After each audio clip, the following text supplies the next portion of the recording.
Hi guys, good evening to all my friends and relations. Here I came in live once again.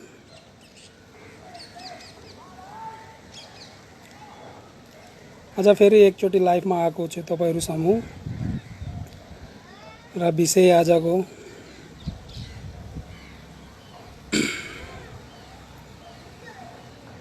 उही सरकारैपट्टि त भयो।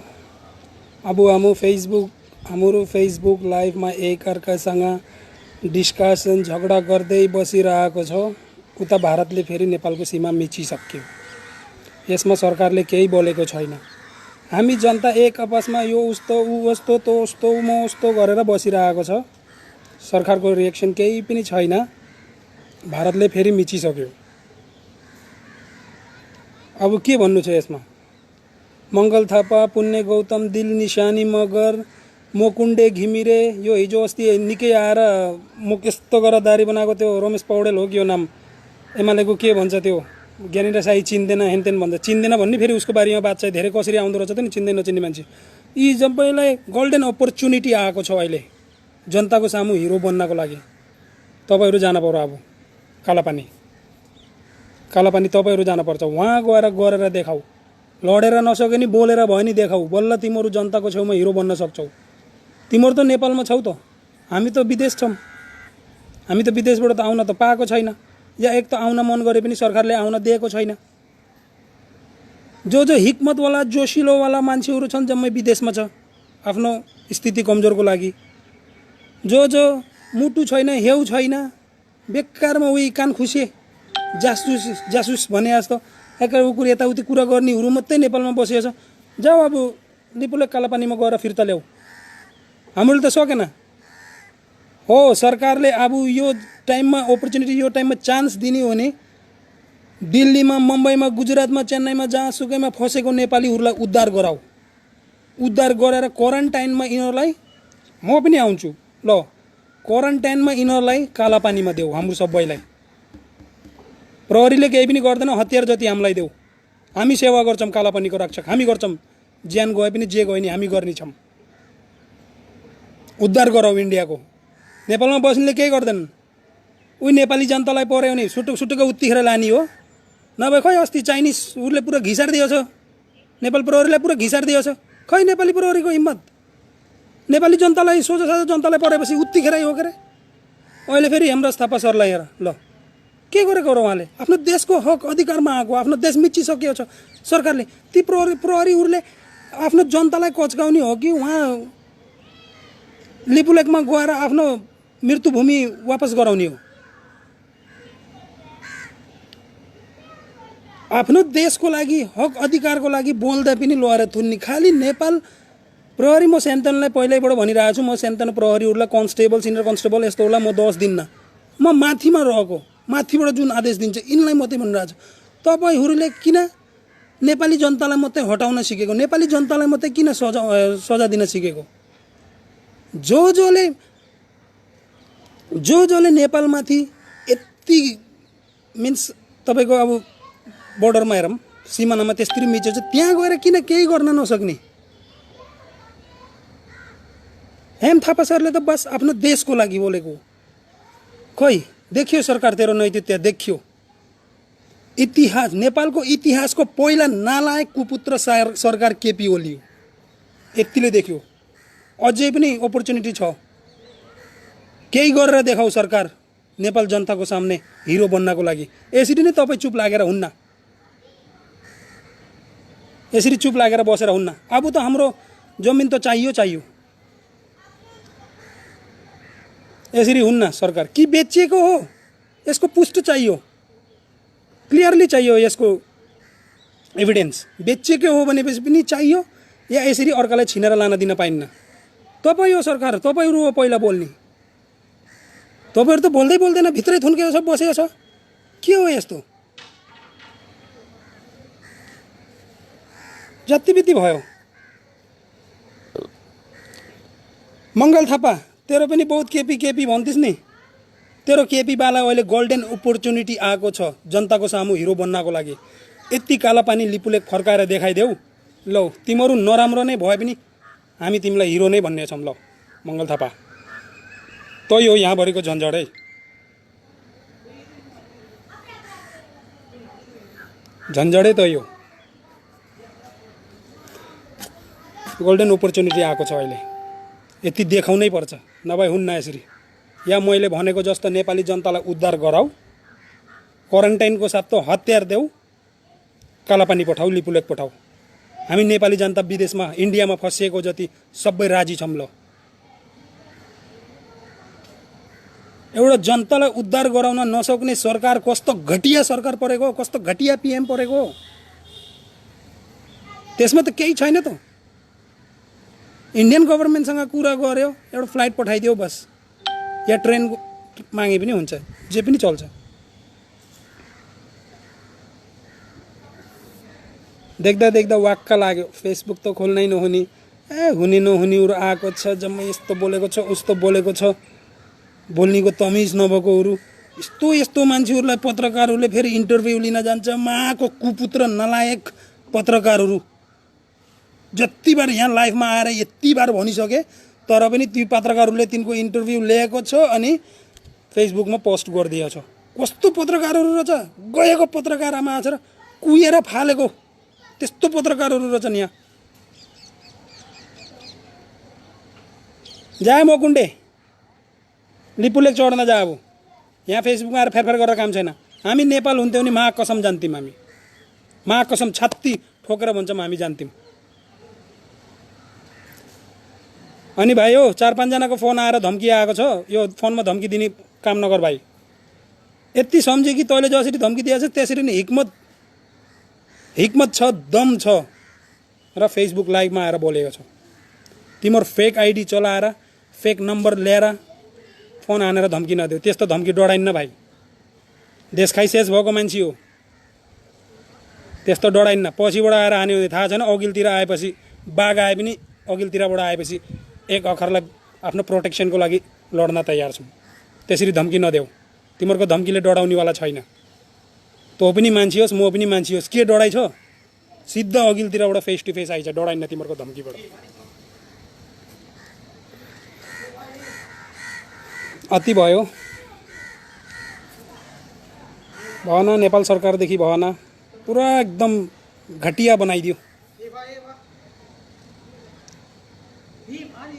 First time in the history of Nepal, one of the corruption leader, Mr. KP Oli.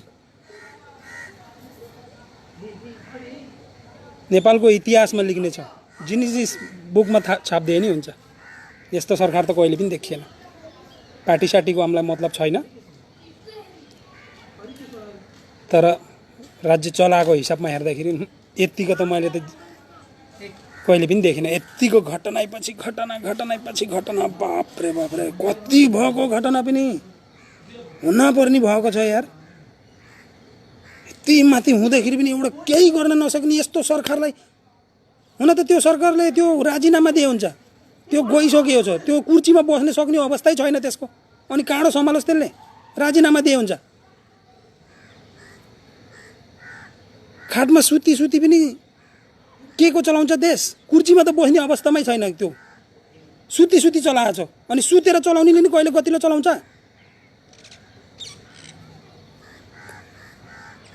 अबको आउने new जेनेरेसनको युवा नेताहरूलाई देऊ, चाहिएन अब बुढाहरू। बहुत देखे तिमीहरूको सरकारी, बहुत देखो तिमीहरूको राजनीति। रेल पनि गुड्काइदेऊ, पानी जहाज पनि हुड्काइदेऊ, सबै गुड्काइदेऊ तिमीहरूले।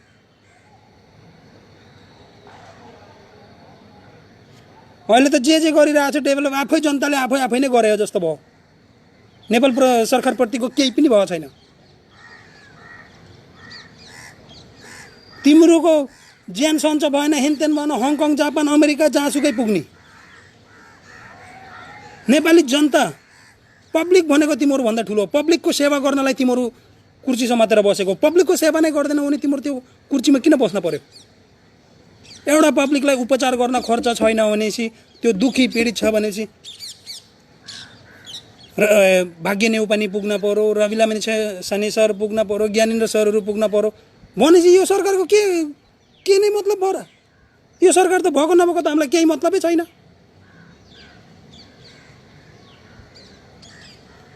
यस्तो घटिया कुपुत्र सरकार वाक्क लाउने बनायो।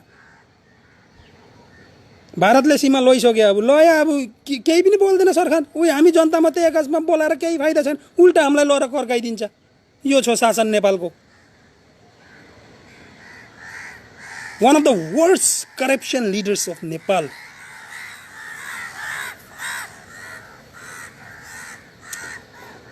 बोल्न पनि मन लाग्दैन, तर पनि फेसबुक खोलेर हेरेपछि त हे दिन प्रतिदिन एक त देखिएछ।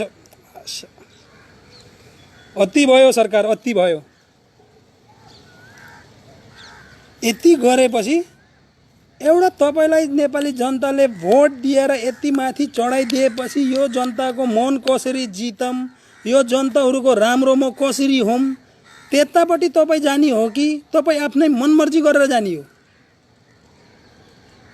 चोर्नीहरूलाई पनि उल्टा ढाकछोप गरिदिने आफैले कि स्वतन्त्र दुईजनाको मिलिमिलापमा चोरी हुँदो रहेछ के हो? खुद पिएम आएर होइन भनेर ढाँट्दिने, त्यस्तो पनि हुन्छ खोइ। केही कारबाही छैन, केही छैन।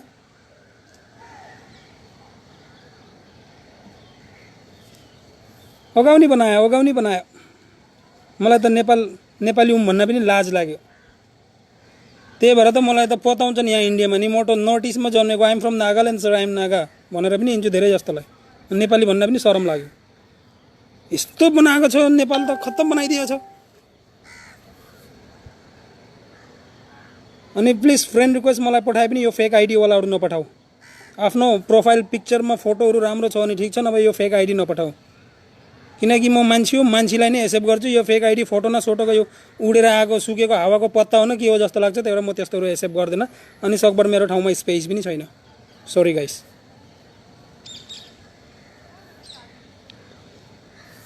बनाउन पर्ने बनाए भयो, अगाइसकेँ म त। के भनिदियो, जति भने पनि त्यही रहेछ।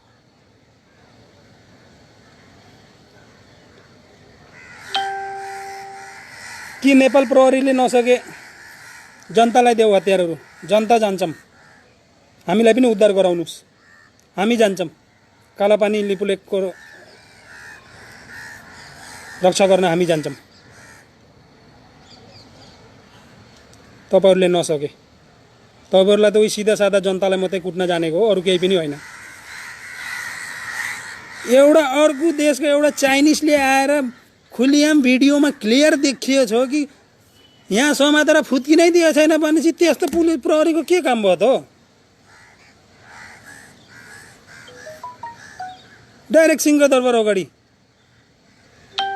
के काम भयो त त्यो सरकारको? हामी नेपालीले त अलिकति केही बोल्यो भने पनि बस एफआइआर लेखिहाल्यो। एफआइआर पनि लेख्न पनि परेन का? चोर जस्तो जान्छन् पुलिसहरू खोज्न पनि फेरि मान्छे आजकल। चोर आज जसरी कुन दिन त प्रहरीहरू पनि होसियार हुने, फेरि चोर भनेर पिट्लान्, फेरि त्यसरी सिभिल ड्रेसमा अर्काको चर्चा गर्न जाँदाखेरि।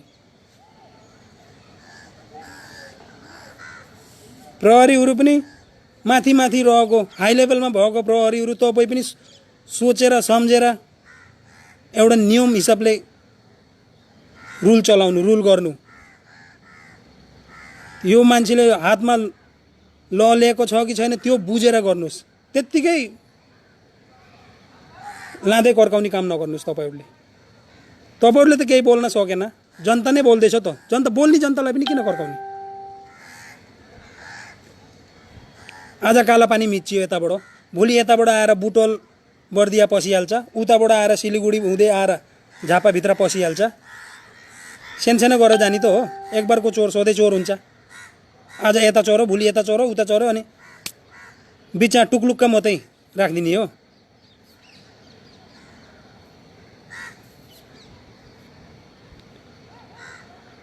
बोल्नुहोस् सरकार, बोल्नुहोस्। यही मौका हो तपाईँको बोल्ने र जनताको सामु हिरो बन्ने। नभए तपाईँ तपाईँलाई कहिले पनि कसैले पनि नेपालमा 3 करोड जनताले तपाईँलाई थुक्ने छन्। तपाईँले यति यो बेलामा तपाईँले राम्रो यो काम गरेर देखाउनु भयो भने तपाईँलाई अझै पनि जनताले 100 साल बाँचुन् भनेर आशीर्वाद दिनेछन्। र देखाएनन् भनेपछि मरेर गयो भनिन्छ, यता फर्किन्छ, उता हेरिन्न सर। त्यति बुझेर काम गर्नुहोस्। हामीलाई त दुःख लाग्छ। आफ्नो घर जग्गा नभए पनि आफ्नो नेपालको जग्गा हो नि, अरूले किन आएर लुट्ने? के यति कमजोरी छ नेपाल प्रहरीहरू, नेपाल सेनाहरू बोर्डरमा यति कमजोरी तरिकाले बसेको छ? खालि जनतालाई मात्रै ठटाउन जानेको रहेछ के हो? बोर्डरमा त्यसरी मिच्दाखेरि के यी नेपाल प्रहरी सेनाहरूले गर्न सक्दैनन्? नेपाल जनताको भत्ताहरू रेमिटेन्सहरू जम्मै उठाएर यिनीहरूलाई तलब दिएको के को लागि हो? उही जनताले नै कुट भनेर तलब दिएको हो कि बोर्डरमा पनि हेर्न पर्यो? खालि जनता कुट्न जानेको, जनतालाई हटाउन जानेको, जनतालाई सताउन जानेको मात्रै एउटा केही पनि नियम कानुन त केही पनि रहन्छ नेपालमा त एकदम घटिया कानुन बनाइदियो, पुरै थर्ड क्लास कानुन अगाउनी बनाइदियो। जो हिक्मतवालाहरू यसो जोसिलोहरू छन् आफ्नो बाध्यता कमजोरीको लागि विदेश दुर्न पर्यो। जो नालायक कुरा यताउति गर्नेहरू छन् यिनीहरू मात्रै बसेको छन् नेपालमा, अनि नेपाल पुरै बिगारिदिएछ।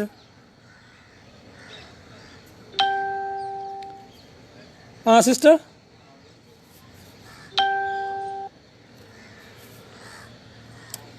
अगाउनी बनायो सरकारले, अगाउनी बनायो। मलाई त अब त बोल्न मन पनि लाग्दैन, कति बोल्ने हो, बोलेर आफ्नै मुख दुखाउने बनायो।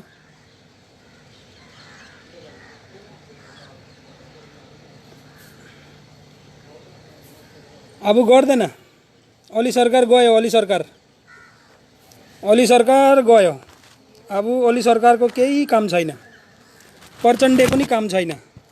प्रचण्ड त झन् पहिल्यैबाट सकिएर आएको मान्छे हो, त्यसलाई राख्ने नि त त्यसले त आमा छ र जनता पुरा खत्तम गरिदिन्छ। त्यो त गएको, त्यसको बाउछोरी त गएको हो, त्यो त झन्। त्यही भएर जनता हो, विचार पुर्याउनुहोस्। अबदेखि आउने चुनावमा त्यत्तिकै एक गिलास रक्सी र एक प्लेट चोक्टामा नलाग्नुहोस्। कुन सरकार सही छ, किनकि अहिलेको जेनेरेसनमा पढालेखा पनि धेरै छन्, पढालेखा धेरै नभए पनि देश विदेश खेलेर पनि ज्ञान पसेकोहरू छ। कुन सरकार आउँदाखेरि हाम्रो भविष्य त बिगार्यो। केपीपट्टि नि देउबापट्टि प्रचण्डेपट्टि लागेर हाम्रो भविष्य त हामीले बिगार्यौँ। तर हाम्रो बच्चाको भविष्य सोच्नको लागि भए पनि अहिलेको यो म भन्दैन, आफैले विचार गर्नु कुन सरकार आउँदा अब ठिक हुन्छ। यो हामी आफैले आफ्नो डिसिसन हामीले लिने हो हाम्रो बच्चाहरूको भविष्यको लागि। यस्तो एक गिलास रक्सी 2 चोक्टामा भुल्ने हो नि गयो देश। भोलि आफूले आएर बोल्ने ठाउँ पनि रहन्न। खाइतिस एउटा चौटो, खाइतिस एक प्लेट मासु, त्यही रहनेछ। त्यही भएर जान्नुहोस्, तपाईँहरू पनि बुझ्नुहोस्, हाम्रो भविष्य बिगारे मैले भनिसकेँ। आफ्नो बच्चाको भविष्यको लागि पनि फ्युचर पिएम को बन्न पर्छ, कसलाई भोट दिएपछि हामी राम्रो हुन्छ, त्यो आफैले जानेर चुन्न पर्छ। यस्तो कुसरकारले हुन्न। टोटली हाम्रो लाइफ त बिग्रियो, नेपाल पनि बिगारेर छोड्यो उनले। अब त्यो नेपाललाई बनाउन कति समय लाग्छ फेरि रिस्टार्ट गर्नलाई? पुरा खत्तम बनाइदिएछ अहिले नेपालले।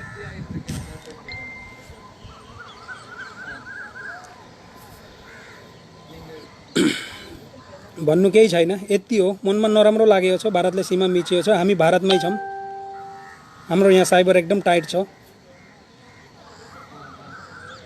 कोरोना घरको वरिपरि नै कोरोनाले घेरिसकेको छ, घरबाट बाहिर निस्कि छैन, पुलिसहरूले पक्रिहाल्छन्। अलिकति अहिले म मोदीको एगेन्स्ट भिडियो बनाउन पनि रहर लागेको थियो, तर पनि उत्तिखेर साइबर क्राइम भइहाल्छ। त्यही भएर यहाँ बसेर यहाँ त्यस्तो गर्न हामीलाई मिल्दैन, आफूले जान्नै पर्यो। तर पनि आफ्नो देश आफ्नो मातृभूमि हो, माया लाग्छ। अलिकति कसैले छेउबाट हाम्रो ज्यानमा अलिकति कोप्यो भने कस्तो हुन्छ, त्यस्तै हाम्रो देश कोट्टाएको छ, कोट्टाइदिएको छ, धेरै भाग कोट्टाइदिएको छ। त हामीलाई कस्तो भएको छ त? त्यही भएर साथीभाइहरू सबै जाग्नुपर्छ। हाम्रो नेपाली आमाको लागि हामी सबै जाग्नुपर्छ। र मङ्गल थापा, दिलनिशानी मगर, पुण्य गौतम, तपाईँहरू त्यो घरभित्र एउटा कुनामा बसेर फेसबुक लाइभमा आएर बिच होइन। तपाईँहरू त नेपालमा छ, तपाईँहरू एकबार लिपुले कालोपानी गएर तपाईँहरूले देखाउनुपर्छ, बल्ल हो भनिन्छ। घरभित्र कुनामा बसेर हुन्न। हामी एकअर्कामा आएर फेसबुकमा आएर डिबेट गरेर केही काम छैन। जोसुकैको सरकार होस्, सरकार प्रुफ भइसकेको छ, सरकार पुरा प्रुफ भइसकेको छ। को सही छ को गलत छ भन्ने जनताले पुरा देखिसकेको छ, जानिसकेको छ। बेकारमा आएर यो सरकार यस्तो छ, यो सरकार बोल्नै परेछ जम्मैले देखिसकेको छ। किनकि एउटा रियालिटी सो हुन्छ जस बोलौँ कमेडी च्याम्पियन हुन्छ, अब जस प्रकार अब नेपाल आइडल यस्तो हुन्छ नि, तिनमा पनि तपाईँको जसको भोट धेरै हुन्छ उसैले जितिन्छ त। त्यही भएर मैले यहाँ आएर अब कुरा म डाइरेक्ट भन्छु, म यहाँ लाइफमा आएर एउटाको राम्रो कुरा गर्दैछु। त्यहाँ कतिजनाले राम्रो कमेन्ट गरेको छ, 1-2 जना मात्रै नराम्रो निस्किन्छ। त्यही भएर त्यहीबाट पनि अर्थ पाइन्छ क्या, राम्रो कमेन्ट धेरै आएछ पक्कै नि जित्तो यसैको छ भन्ने प्रुफ त्यहाँबाट हुन्छ। त्यही भएर तपाईँहरूले जानेर बुझेर मात्रै गर्नुहोस्। कमिङ फ्युचर आफ्नो बच्चाहरूको भविष्यको लागि भए पनि भोट चाहिँ एकदम सोचेर बुझेर राम्रोसँग दिनुहोस्। त्यति हो मैले भन्ने, यहाँभन्दा धेरै भन्नु मलाई केही पनि छैन। तपाईँहरू आफै पनि समझदारी हुनुहुन्छ र मङ्गल थापालाई पनि त्यही हो मेरो कुरा। आज तपाईँसँग डिबेट गर्न तपाईँ यस्तो उस्तो भन्नु मलाई केही रहर पनि छैन। अहिले हामी एकअर्कामा डिबेट गरेर काम छैन। अहिले हामी सबै एक हुने हो र नेपाल आमाको लागि लड्ने दिन आएको छ। अहिले यो बेलामा केपी उस्तो भनेर काम छैन, तर बोल्न पर्छ, प्राइम मिनिस्टर बोल्न पर्छ। यो बेला बोलेन भने हमेसाको लागि मुख बन्द गरेर राजीनामा दिएर बसे हुन्छ केपी सरकार। हो, द्याट्स अल। त्यहाँभन्दा मलाई भन्नु केही पनि छैन। जय नेपाल, बाई।